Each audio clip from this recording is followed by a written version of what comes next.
ഈ നിയമസഭാ തെരഞ്ഞെടുപ്പിൽ ഏറ്റവും പ്രധാനപ്പെട്ട ലക്ഷ്യമായിട്ട് എല്ലാ മതേതര വീക്ഷണമുള്ള ആളുകൾക്കും ഉണ്ടാവുക BJP കേരളത്തിൽ ഒരു സീറ്റ് പോലും നേടുന്നതായിരിക്കും സ്വാഭാവികമായിട്ടും. നമ്മളത് വളരെ ഗൗരവമായിട്ട് ചർച്ച ചെയ്യേണ്ട വിഷയമാണ്. BJP അത്തരത്തിൽ ഏതെങ്കിലും സീറ്റുകളിൽ വളരെ വലിയ ഒരു മേജർ പ്ലെയറായിട്ട് വരുന്നുണ്ടെങ്കിൽ അവിടെ ഏത് തരത്തിൽ വോട്ട് ചെയ്യണം എന്നുള്ളത് നമ്മൾ അത്രയും ശ്രദ്ധിച്ചിട്ട് തന്നെ തീരുമാനിക്കേണ്ട വിഷയമാണ്.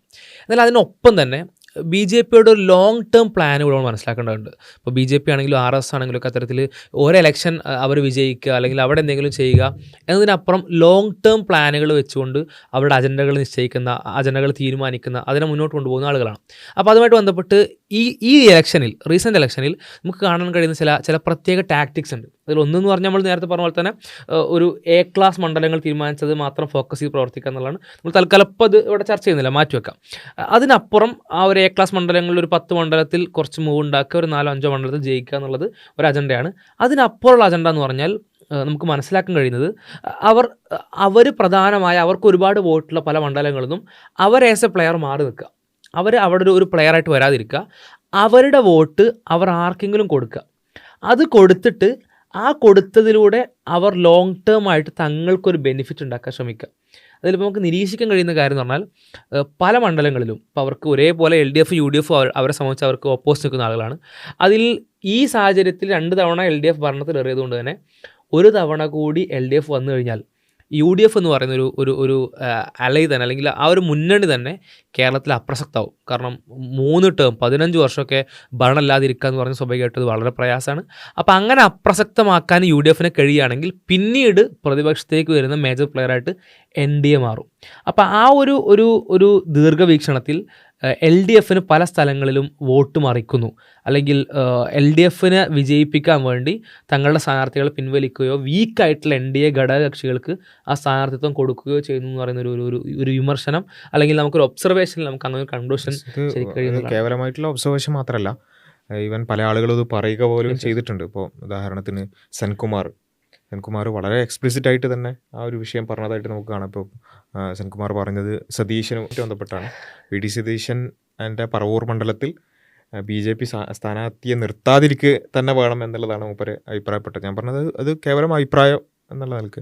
അതുപോലെ തന്നെ ഒരു LDF ഒരു മേജർ പ്ലെയറായി വരണം, BJP അതിൻ്റെ കൂടെ ഉണ്ടാവണം എന്നൊക്കെയുള്ള, എന്നുവെച്ചാൽ ഒരു കോൺഗ്രസിൻ്റെയും UDFൻ്റെയും ഒരു പതനം അതോടുകൂടി ഈ ഒരു ഇലക്ഷനിൽ കൂടി അധികാരത്തിൽ വരാതിരുന്നാൽ തങ്ങളുടെ ലക്ഷ്യം നേടാൻ പറ്റും. ഒരു ഭാഗത്ത് ഒരു സോഷ്യൽ കണ്ടീഷനിങ് ആ രൂപത്തിലേക്കാക്കുന്നു. അതേപോലെ തന്നെ നേരത്തെ പറഞ്ഞതുപോലെ 15 വർഷമൊക്കെ ഒരുമിച്ച് ഒരു ഭരണം വരിക, ഭരണത്തിൻ്റെ പുറത്ത് UDFന് നിൽക്കേണ്ടി വരിക, ഇതൊക്കെ മുതലെടുത്തുകൊണ്ട് കേരളത്തിലൊരു മേജർ പ്ലെയറായി ഒരു പ്രതിപക്ഷമായിട്ടൊക്കെ വരാൻ പറ്റും എന്നുള്ള ഒരു ചിന്തയാണ് യഥാർത്ഥത്തിൽ BJPയെ നയിക്കുന്നത്.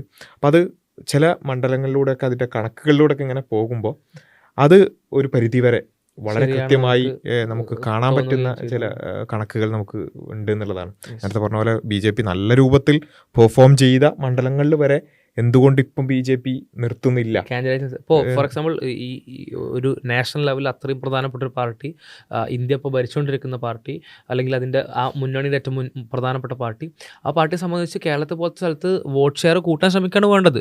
അത്രയും വോട്ട് പരമാവധി കൂട്ടി തങ്ങൾ ഷെയർ എത്ര കൂട്ടിയിട്ടുണ്ട്, ഞങ്ങൾ എത്രത്തോളം വലിയ പ്ലെയർ ആയിട്ടുണ്ട് എന്ന് പ്രൊജക്റ്റ് ചെയ്ത് കാണിക്കലാണ് അവരുടെ ലക്ഷ്യം ആവേണ്ടത്. പക്ഷേ അങ്ങനെ ഒരു ലക്ഷ്യത്തിലേക്കല്ല ഇപ്പോൾ അവർ പോകുന്നത്. കാരണം ഒരു 9-10 മണ്ഡലങ്ങൾ അവരുടെ പ്രധാനപ്പെട്ട മണ്ഡലങ്ങൾ പറയുകയാണെങ്കിൽ അതല്ലാത്ത മണ്ഡലങ്ങൾ ഒരു 30,000-ൽ താഴെ, ഒരു 20,000-30,000 ഇടയ്ക്ക് വോട്ട് കിട്ടുന്ന മണ്ഡലങ്ങൾ, 30,000 പ്ലസ് കിട്ടുന്ന 30,000-40,000 കിട്ടുന്ന മണ്ഡലങ്ങൾ ഒരു A ക്ലാസ് മണ്ഡലങ്ങൾ മാറ്റിച്ചാൽ 30,000-ന് താഴെ ഒരു 20 അല്ലെങ്കിൽ 15-ൻ്റെയും 30-ൻ്റെയൊക്കെ ഇടയിൽ വോട്ട് കിട്ടുന്ന അത്തരം ഒരുപാട് മണ്ഡലങ്ങളിൽ അവർ ശ്രമിച്ചു കഴിഞ്ഞാൽ 35,000-40,000 വരെ വേണമെങ്കിൽ അത്രയും പണിയെടുത്ത് കഴിഞ്ഞ് എത്തിക്കാവുന്ന പല മണ്ഡലങ്ങളിലും അവരുടെ ഘടകകക്ഷികൾ നിർത്തുന്നു. ഒരു പരിധി വരെ 2020 നിർത്തുന്നു, BDJS നിർത്തുന്ന സ്ഥലങ്ങളുണ്ട്.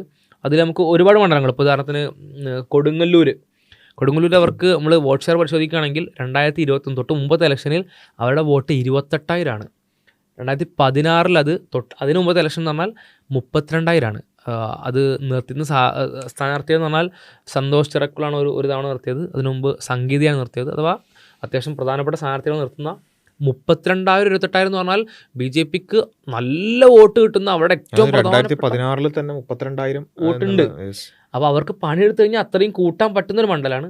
അവിടെ എന്ത് ചെയ്യുന്നു, ആ സ്ഥാനാർത്ഥിത്വത്തിന് നേരെ 2020 കൊടുക്കുന്നു എന്നുള്ളതാണ്. അത് VR സുനിൽകുമാറാണ് അവിടെ നിലവിൽ സിറ്റിംഗ് MLA.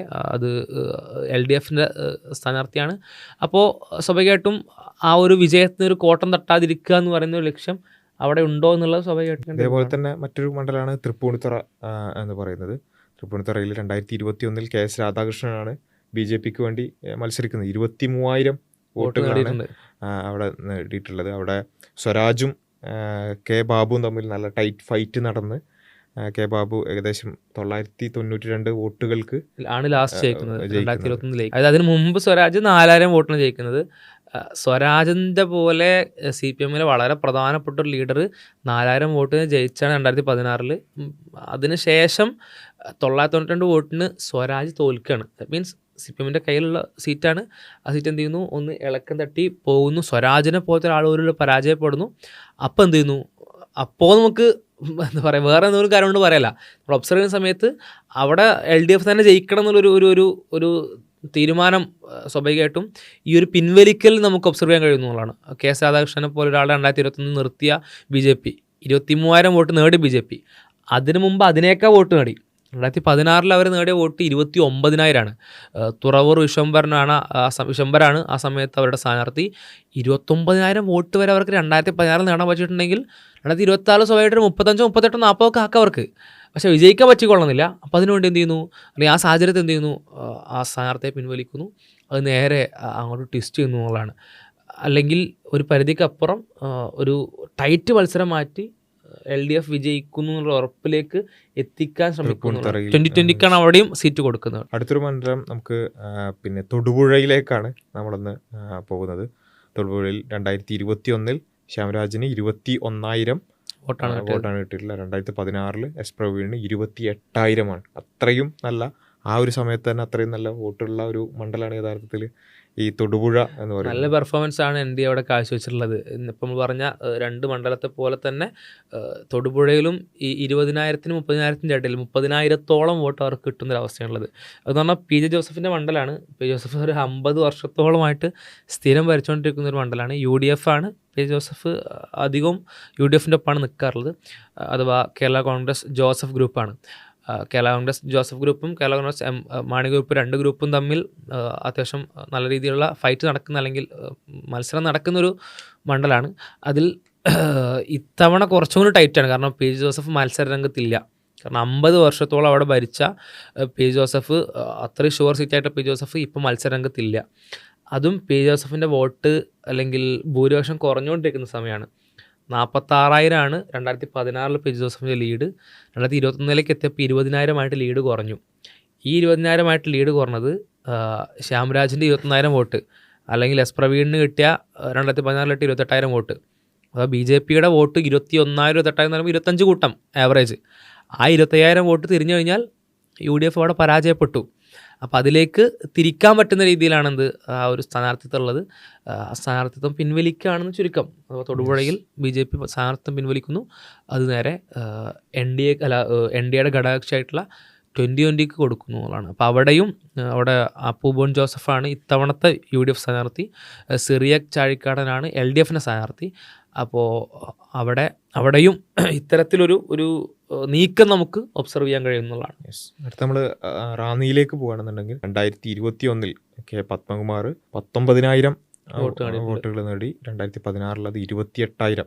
പത്മകുമാർ 28,000 വോട്ടുകളാണ് നേടിയിട്ടുള്ളത്. പത്മകുമാറിനെയാണ് അവിടെ 10 വർഷമായിട്ട് അവിടെ പണിയെടുത്തുകൊണ്ടിരിക്കുന്നത്. BJPയുടെ അത്യാവശ്യം നല്ല രീതിയിലുള്ള ഒരു കാൻഡിഡേറ്റ് തന്നെയാണ്, സ്ട്രോങ് കാൻഡിഡേറ്റ് തന്നെയാണ്. നേരത്തെ പറഞ്ഞ 3 മണ്ഡലങ്ങളെ പോലെ തന്നെ ഇവിടെയും 30,000-ഓളം വോട്ട് BJPക്ക് ഉണ്ട്. അവിടുന്ന് പത്മകുമാറിനെ പിൻവലിക്കുന്നു, അല്ലെങ്കിൽ BJPയുടെ കാൻഡിഡേറ്റ്സിനെ പിൻവലിക്കുന്നു. നേരെ 2020 അതും കൊടുക്കുന്നു. അതും ഇതേപോലെ തന്നെ കേരള കോൺഗ്രസ് M ആണ് LDFൻ്റെ. അത് സിറ്റിംഗ് സീറ്റ്. പ്രമോദ് നാരായണനാണ് സിറ്റിംഗ് സീറ്റ് നിലവിലുള്ളത്. മനസ്സിലാക്കണം, വളരെ വളരെ ചെറിയ ഭൂരിപക്ഷത്തിലാണ് LDF അവിടെ വിജയിക്കുന്നത്. 1.3, അഥവാ 1,300 വോട്ട് മാത്രമേ LDFിനോട് ഭൂരിപക്ഷമുള്ളൂ. അവിടെ BJPയുടെ 19,000 അല്ലെങ്കിൽ 19,000, 28,000 എന്ന് പറയുമ്പോൾ 22,000, 23,000 വോട്ട് നമുക്ക് കൂട്ടാം. 20,000 ഓക്കെ. ആ 20,000 വോട്ടിൽ നിന്ന് ഒരു 2,000, 3,000 കിട്ടുകയാണെങ്കിൽ ആ 1,300 എന്നുള്ള ജസ്റ്റ് ചെറിയ ലീഡ് എന്ത് ചെയ്യാം, സേഫ് സെക്യൂർ ലീഡിലേക്ക് എത്തിക്കാം. ഈ സമയത്ത് വരുന്ന വല്ല തരംഗമോ അല്ലെങ്കിൽ ഭരണവിരുദ്ധ വികാരമോ അങ്ങനെ എന്തെങ്കിലും കാരണം പരാജയപ്പെട്ടു പോകുന്നുള്ളൊരു ഭയം വേണ്ട. കാരണം അവിടെ അപ്പുറത്ത് 10,000-20,000 വോട്ട് അവിടെ കിടക്കുന്നുണ്ട് എന്നുള്ളതാണ്. അല്ലെങ്കിൽ BJPയുടെ കാൻഡിഡേറ്റിനെ വലിച്ചിട്ട് 2020 പ്ലേസ് ചെയ്തതിലൂടെ BJP അത് സെക്യൂർ ചെയ്തിട്ടുണ്ട്, ഉറപ്പിച്ചിട്ടുണ്ട് എന്നുള്ളതാണ്. പിന്നെ പുനലൂരും ഇതേപോലൊരു അങ്ങനൊരു ഒരു വീക്ഷണം അല്ലെങ്കിൽ ഡീല് അല്ലെങ്കിൽ ആ തരത്തിലൊരു പ്ലാൻ വേണമെങ്കിൽ BJPയുടെ ഭാഗത്തുനിന്ന് ആരോപിക്കാം നമുക്ക്. പക്ഷേ അത് ഉറപ്പിച്ച് പറയാൻ കഴിയില്ല. കാരണം പുനലൂർ ഓൾറെഡി LDFൻ്റെ കയ്യിലാണുള്ളത്. അത് 37,000 ലീഡ് ലാസ്റ്റ്. സുബാൽ അവസാനത്തെ 2022 37,000 ലീഡുള്ള ഒരു മണ്ഡലമാണ്. പക്ഷെ അവിടെയും എന്ത് ചെയ്തിട്ടുണ്ട്, ഇവർ BJP തങ്ങളുടെ സ്ഥാനത്തിന് പിൻവലിച്ചിട്ടുണ്ട്. കാരണം 2021 20,000 വോട്ട് കിട്ടിയൊരു മണ്ഡലമാണ്. അപ്പോൾ 20,000 വോട്ട് കിട്ടിയ സ്ഥലത്ത് വോട്ട് അധികരിപ്പിക്കാൻ അവർക്ക് ശ്രമിക്കാം. പക്ഷെ അവർ ശ്രമിക്കാതെ എന്ത് ചെയ്തു, 2020 കൊടുത്തു എന്നുള്ളതാണ്. ഇതിൽ പിന്നെ ഏറ്റവും പ്രധാനപ്പെട്ടത് കോന്നിയാണ്. കോന്നി എന്ന് പറഞ്ഞാൽ ആ ഒരു മണ്ഡലത്തിൻ്റെ പ്രത്യേകത, സുരേന്ദ്രൻ തന്നെ നേരിട്ട് 2021 ഹെലികോപ്റ്റർ ഓടിച്ച് മത്സരിച്ചൊരു സ്ഥലം കൂടിയാണ്. 2 മണ്ഡലങ്ങൾ ഒരേ സമയം തെരഞ്ഞെടുത്ത് മത്സരിച്ചായിരുന്നു. 32,000 വോട്ടുകളാണ് അന്ന് സുരേന്ദ്രൻ നേടിയിട്ടുള്ളത്. അപ്പോൾ അവിടെയാണ് ഇപ്രാവശ്യം BJP തന്നെ മത്സരിക്കാതെ നേരെ BDJSന് സീറ്റ് കൊടുക്കുന്നത് എന്നുള്ളതാണ് അവിടെയുള്ളൊരു വ്യത്യാസം. അതെ, സുരേന്ദ്രൻ 2021 മത്സരിച്ചിരുന്നു. 2019 ബൈ ഇലക്ഷനിലും മത്സരിച്ചിരുന്നു. ബൈ ഇലക്ഷനിൽ സുരേന്ദ്രൻ്റെ വോട്ട് കുറച്ചുകൂടെ അധികമാണ്, 39,000 അത് പിന്നെ 2021 ആകുമ്പോഴേക്ക് 2 സ്ഥലമൊക്കെ മാനേജ് ചെയ്യണമല്ലോ സുരേന്ദ്രന്. അപ്പോൾ അതുകൊണ്ടുള്ളൊരു കുറവ് നമുക്കതിൽ കാണാൻ കഴിയും. അവിടെ സുരേന്ദ്രൻ റിസ്ക് എടുത്ത് മത്സരിച്ച സ്ഥലമാണ്. കഴിഞ്ഞ തവണയും BDJS ഉണ്ടായിരുന്നു. കഴിഞ്ഞ തവണയും BDJS അലയാണ്, NDAൻ്റെ ഇടയിൽ ഘടകകക്ഷിയാണ്, കൊടുക്കാമായിരുന്നു. പക്ഷെ കഴിഞ്ഞ വർഷം കൊടുക്കാതെ 5 വർഷം കഴിഞ്ഞപ്പോഴേക്ക് ഇപ്പോൾ കൃത്യമായി സുരേന്ദ്രനെ പോലെ ഒരാൾ ഡിവൈഡ് ചെയ്ത് അടങ്ങറായി ബുദ്ധിമുട്ടി പണിയെടുത്തൊരു സ്ഥലം എന്ത് ചെയ്യണ്ട, വേണ്ടാന്ന് തീരുമാനിക്കുന്നു, അത് BDJSന് കൊടുക്കുന്നു. നിഷ്കളങ്കമാണെന്ന് സ്വാഭാവികമായിട്ടും ചിന്തിക്കുക പ്രയാസമാണ്. അതേപോലെ തന്നെ മറ്റൊരു സ്ഥലമാണ് പാലക്കാട്. പാലക്കാട് തിരിച്ചാണ് പറയുന്നത്. അത് ഒരു എന്താ പറയുക, BJPയെ ജയിപ്പിക്കാൻ വേണ്ടിയിട്ട് അത്തരത്തിൽ ആരോപണങ്ങൾ അങ്ങോട്ടും ഇങ്ങോട്ടും കിടക്കുന്നുണ്ട്. ഇവിടെ ഇപ്പോൾ നമ്മൾ പറഞ്ഞ കാര്യം എന്ന് പറഞ്ഞാൽ BJPയുടെ ലക്ഷ്യമാണ്. BJPയെ സംബന്ധിച്ച് LDF വിജയത്തിലേക്ക് എത്തണം, LDF ഭരണ തുടർച്ച വരണം, സ്വാഭാവികമായിട്ടും UDF അപ്രസക്തമാകും, NDA അവിടേക്ക് കയറുന്നു, പ്രതിപക്ഷമാകുന്നതാണ്. ഇനി തിരിച്ച് അങ്ങോട്ടും ഇങ്ങോട്ടുള്ള ആരോപണങ്ങളാണ്, ഡീൽ ആരോപണങ്ങൾ. ഇവർ അങ്ങോട്ടും ഇതേപോലെ സഹകരിക്കുന്നുണ്ടെന്ന് അതിൽ കോൺഗ്രസ് ആരോപിക്കുന്ന പ്രധാനപ്പെട്ട സ്ഥലങ്ങളിലൊന്നാണ് പാലക്കാട്. BJPയെ സഹായിക്കാൻ വേണ്ടി, ശോഭാ സുരേന്ദ്രന് വോട്ട് കൂടാൻ വേണ്ടി NMR റസാഖിനെ പോലത്തെ ഒരു വീക്കായിട്ടുള്ളൊരു കാൻഡിഡേറ്റിനെ LDF പ്ലേസ് ചെയ്യുന്നു എന്നുള്ളതാണ് പറയുന്നത്. അതേപോലെ തന്നെ തിരിച്ചു പറയുന്നൊരു ആരോപണം, അഥവാ CPMൻ്റെ ഭാഗത്ത് നിന്ന് UDFനോട് പറയുന്നൊരു ആരോപണമാണ് കഴക്കൂട്ടത്ത് നമ്മൾ ത്രികോണ മത്സരം എന്നൊക്കെ പറയുന്നതാണ്. പക്ഷേ എന്തൊക്കെ പറഞ്ഞാലും അത്യാവശ്യം വീക്കായിട്ടുള്ള കാൻഡിഡേറ്റാണ് UDFൻ്റെ ഭാഗത്തു നിന്നുള്ളത്. വി മുരളീധരൻ BJPയുടെ ഭാഗത്തു നിന്നും, കടകംപള്ളി സുരേന്ദ്രൻ LDFൻ്റെ ഭാഗത്തു നിന്നുണ്ടാകുമ്പോൾ ശരത്ചന്ദ്ര പ്രസാദ് എന്ന് പറയുന്ന ഒരു ഇലക്ട്രൽ പൊളിറ്റിക്സ് അത്രത്തോളൊന്നും നേട്ടം ഉണ്ടാക്കാൻ കഴിയാത്ത, എന്നാൽ കോൺഗ്രസിൻ്റെ വലിയ ലീഡറാണ്. പക്ഷേ അദ്ദേഹത്തിന് ഒറ്റ തവണ മാത്രമേ, ആറ്റിങ്ങലിൽ 991 മാത്രമേ അദ്ദേഹത്തിന് വിജയിച്ച് MLA ആകാൻ പറ്റിയിട്ടുള്ളൂ. അതും ആറ്റിങ്ങലിൽ വെറും 400 വോട്ടിൻ്റെ ലീഡിൽ. പിന്നീട് 2-3 തവണ പരാജയപ്പെട്ടൊരു മനുഷ്യനാണ്.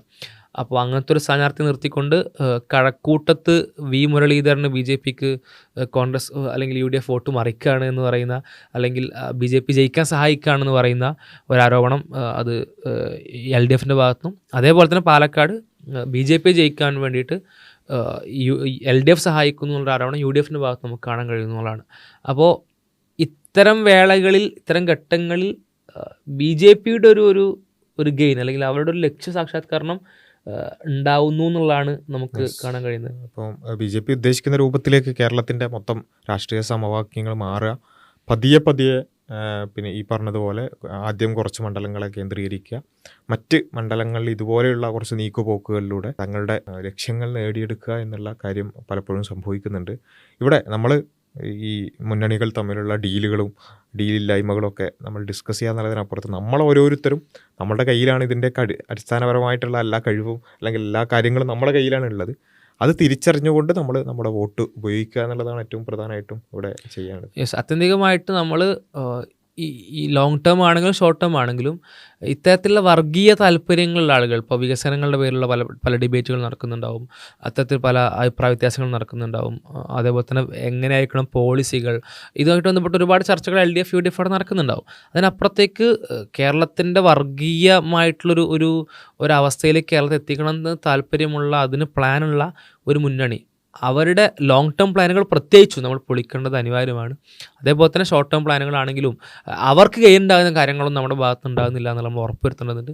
ഒപ്പം തന്നെ മറ്റൊരു കാര്യം, ഈ BJP കാൻഡിഡേറ്റിനെ പിൻവലിക്കുമ്പോഴേക്ക് അതിൻ്റെ വോട്ട് CPM-ലേക്ക് പോകാൻ മാത്രം അല്ലെങ്കിൽ LDF-ലേക്ക് പോകാൻ മാത്രം പല വേളകളിലും അജണ്ടകൾ ഒന്നാകുന്നു എന്നുള്ളതുപോലെ നമ്മൾ കാണേണ്ടതുണ്ട്. കാരണം ഒരു BJP വോട്ടർക്ക് BJP കാൻഡിഡേറ്റ് അവിടെ ഇല്ലെങ്കിൽ പിന്നീട് LDF ഓർ UDF ആര് വിജയിക്കണം എന്നുള്ളൊരു ഓപ്ഷൻ വരുമ്പോൾ അവർ LDF-നെ തിരഞ്ഞെടുക്കാനുള്ള സാഹചര്യം പല വേളകളിലും കേരളത്തിൻ്റെ ഒരു പശ്ചാത്തലത്തിൽ നിലവിലുണ്ട് എന്നാണ് മനസ്സിലാക്കേണ്ടത്. അതിൽ നമ്മൾ ഒരുപാട് ചർച്ച ചെയ്യുന്ന പല വിഷയങ്ങൾ, വർഗീയതയുടെ കാര്യമാണെങ്കിലും അത് നിലപാടുകളുടെ വിഷയമാണെങ്കിലും വർഗീയതയും ഹെയ്റ്റ് സ്പീച്ചും പറയുന്ന ആളുകളോടുള്ള സമീപനത്തിൻ്റെ വിഷയമാണെങ്കിലും ഒരുപാട് കാര്യങ്ങളിൽ അത്തരത്തിലൊരു പ്ലോട്ട് കൂടി ഇവിടെ ഉണ്ട് നമ്മൾ മനസ്സിലാക്കണം.